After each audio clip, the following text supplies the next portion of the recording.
And I did that till I retired. When I started at 65, enough's enough. It's Okay. time to pack it in. Right. So you put your feet up and life was... Oh, yeah, sure. yeah. Yeah, sure. Yeah. Sounds like it, yeah. It hasn't actually worked out like that. Okay. So what did retirement look like for you? Oh, well, I made the mistake of going to an AGM many years ago to Partners of Veterans, because I had become a member, as my current husband is a veteran, and ended up coming out as the secretary. Partners Good job. Yeah. Good Partners job. of Veterans. Yes, Partners of Veterans, and Okay. it's a recognised ex-service organisation, and our role is to look after partners and families. We have all sorts of things that we do. We like to lobby governments for things, and I can talk about some of the stuff that's happened over the years. Yeah, please tell us. It's just things. We're a nationally affiliated, so every state has a local state body, and currently I'm president. I was secretary for 5 years, and I'm president now, and it's coming up for 6 years. And so, luckily for me, over the years of doing all the work that I did, and I understood the legalities of running something. Like, it's just not a mother's club with $20 or $30 in the bank, like it's and things have moved on, and so you have to be legal. So we had to redo the constitution and do a few other things which I understood needed to be done, and I had the skills to do. So the positions that I'd had over the years brought all those skills together for Partners of Veterans. That's how I feel about it. So Sounds like it as well. yes, Yeah. we've just redone quite a few things that needed to be done. So what does lobbying the government for something look Well, like? at the moment, a couple of years ago, we had a member, and this lady's still a member, and she's a school teacher. And she said it would be so good if we had a tick box on the education form, so that when school counsellors, school teacher knows that that's a military family. Just, is there any military background? Tick, that's it.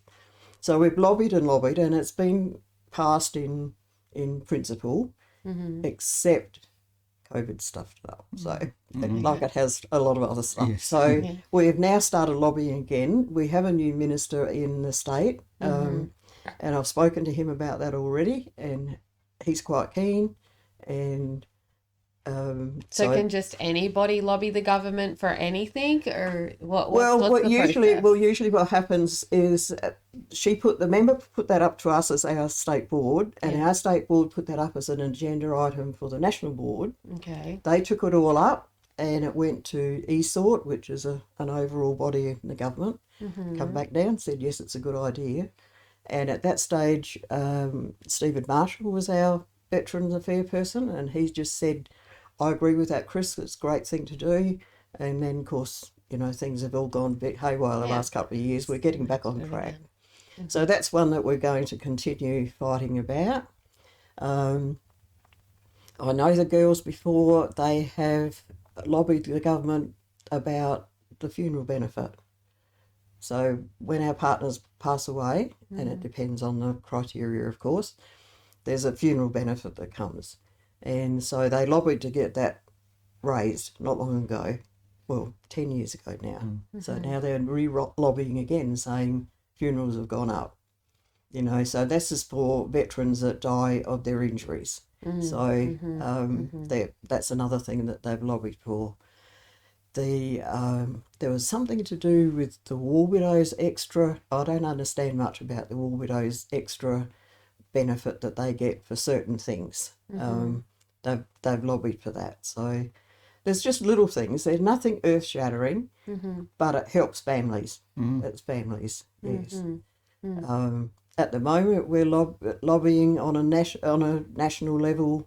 We're doing a big health survey of all our partners all across Australia, and lobbying to try and get some sort of a health card for partners, so that we're hooked somehow to partners as partners, because a few years ago I had to have a hip replacement, and I waited 3 years for that. And in the meantime, you're still looking after your partner and veteran.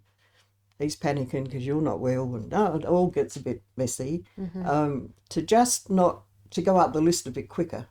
Like I haven't got any private cover, so I'm just in public system, so I have to sit and wait.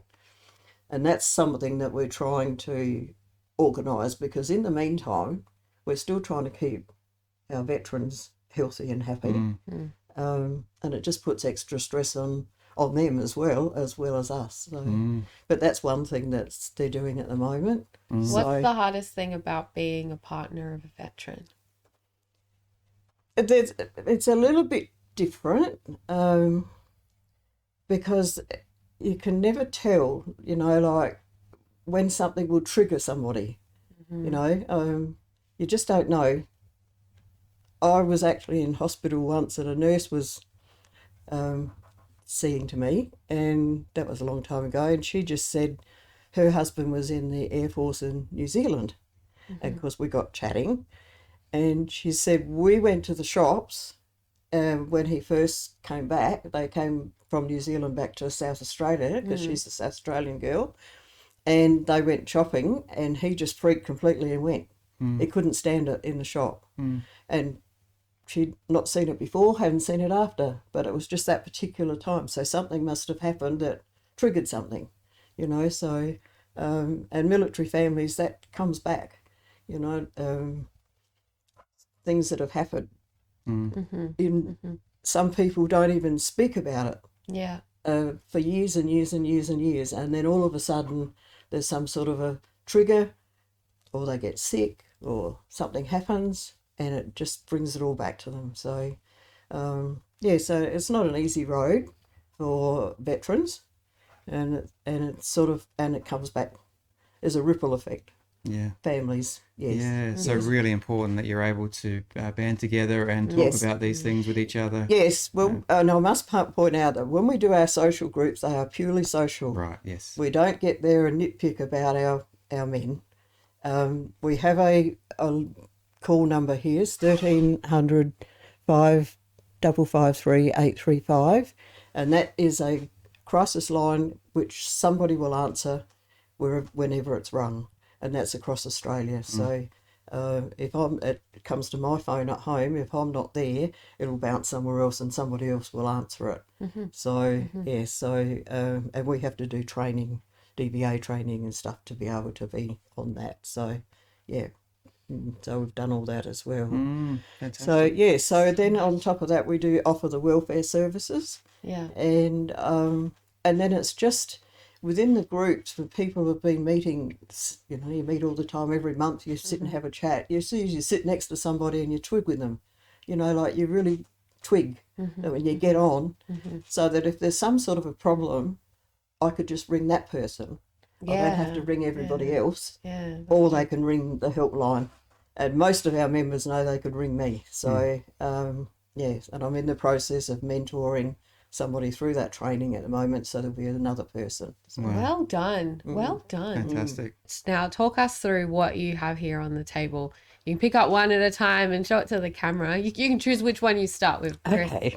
You can pick whichever one. Yes. We'll I'll just pop this one up. It's our national, it's the national flyer for the Partners of Veterans Association. And wherever you go in Australia, you'll see one of these. And you'll know that partners are around.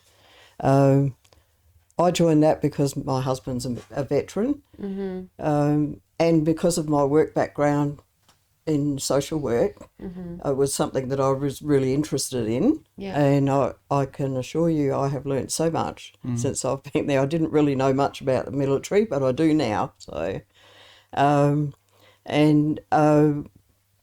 do you and your husband talk in at 1,500 hours? We'll go do this. No, he doesn't actually. Okay. He doesn't. No. Yes, I know, but not at home. Possibly when he's out, I don't know. But yes, not at home. No. It's not like 700 hours. Exactly. Wake up. Yeah. What's this for? Yeah. So yeah.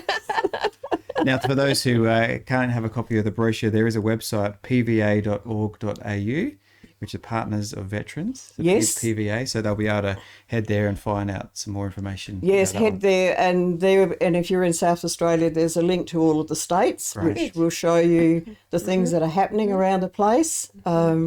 We have social groups that meet. We have one in the Riverland, we've got one in Clare, we've got one down in Victor Harbour Way, we've got one in the southern suburbs, we've got one in the northern suburbs. Right, And they all have coordinators, Yeah. and those girls do what they want to do, but they usually meet monthly, although some of them now are meeting fortnightly. So and they just decide themselves what they're going to do, and as president I try and get to every one of them during the year for some reason, so and just go for a visit. So you are president now. We skipped that step. Is that Yes, right? yes, I am so you've still moved from secretary to president. Yes, to president. Okay. Yes, so 5 years as secretary, and then this is 6 years that I've done as president. So, And we should mention too, not only do you have that honorary title as president, but you also received an award as well, recognition for your service to the community. yes, I did. Last year, I was awarded an OAM for my services to veterans and their families. It came quite a surprise. I was not expecting it. And it's it's really lovely because it's a man that my husband plays bowls with who knows nothing about military. But we all just go and have teas and things together at the bowls club and just talk about what we're doing. Yeah. And so he snuck around behind my back. And I do know that my resume was missing for a while and it turned up. I went looking for it and I couldn't find it, but it turned up and I didn't take any notice of it. Yeah. So, and that's how come they've got me. Yes. Okay, So, well, congratulations. yes, That's- thank you very much. It was, yes. It And I'm was, sure you've only shared with us, the tip of the iceberg to the things you've done as you've served over the years. yes, Yeah. yes. Yes. So, To get an Order of Australia medal is a very high honour and privilege that not many people receive. no, they don't. And I'm sure there's more deserving people And that's what somebody with an OAM said. that out there that never ever get a nomination. You know, like there's people do lots of lovely stuff. So our other brochure that I've got here is also our state one that we put out for marketing sort of. So if you see one of those around, For those who stand beside them. yes, and Review. that's our motto now. We're the ones that stand beside them and get them through whatever they have to get through. In the last 1 minute of our show today, Chris, if you had one piece of advice to share with those who are listening and watching today, what would that be? My mum was a really wise lady, and after the breakup of my first marriage, I was angry, of course, and felt like I wanted to get back. But her advice to me was just go on and have a really good life and prove yourself to be better than that person. You don't need to get back. You can just go on and have a good life, and you just prove to everybody that you're a good person. And so I sort of took that advice, and yeah. Well, and I think you've lived that out. Yes, I think so. Yeah, fantastic. Well, Chris, thanks so much for sharing your advice, but also your story, and for what you continue to do, encouraging others. You've had a life well lived. Yes, thank you very much. Thanks for watching this short clip of Life Bursts. Make sure that you hit the subscribe, like, and follow button. And for more, head to rawcut.com.au.